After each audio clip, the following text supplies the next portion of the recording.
and it's far more.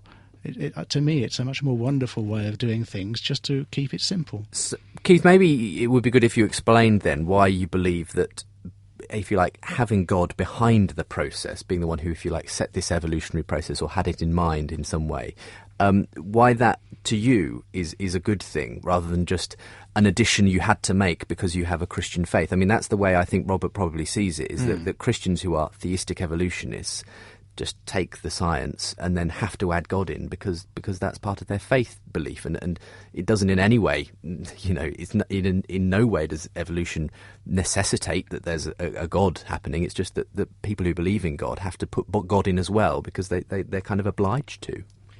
Well, I don't actually disagree with that because for me, and I used to be an atheist, I mean, I could accept the theory of evolution without God in a flash. There are lots of problems that would remain. I think fine-tuning is a big problem that needs some sort of explanation, but you don't need to have God. You can think of other ways of doing that.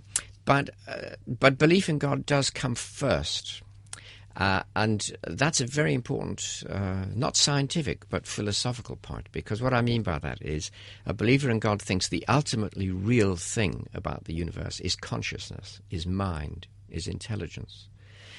Now, if you're the sort of evolutionist who says, evolution goes along, it throws up consciousness as a byproduct, it's not even necessary, it certainly comes very late in the day, and it doesn't really have any part really to play, and a hardline materialist might say, but it's not even there, it's just nothing but the brain. And when we talk about consciousness, we're talking about, I suppose, the thing that makes us human, really, the fact that we are self-aware, that we if you like, can reflect on the world and the things around us. This is why I became a believer in God, is because of the problem, not of evolution, but the problem of consciousness. It's bound up with evolution because, of course, human consciousness does evolve.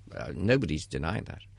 But when you ask what is consciousness, is it something more than the material bits which make up the brain? It just seems to me the answer is, well, to me, it's obviously yes, it is something more. And then, so there's a huge problem, if you think that, as to what consciousness is. Given that you do believe that at some point in the evolutionary process, consciousness came about, is it your belief then that, if you like, there was a divine spark? That was the point, that God touched the evolutionary process and something happened? What I'm really saying is more amazing than that. But it's what most philosophers in the history of the Western tradition actually have believed, and that is that matter cannot exist without consciousness.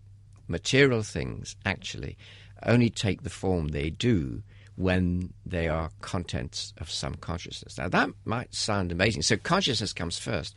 But in fact, lots of quantum physicists take that view, that the reality as we perceive it now can only exist in that form for some consciousness.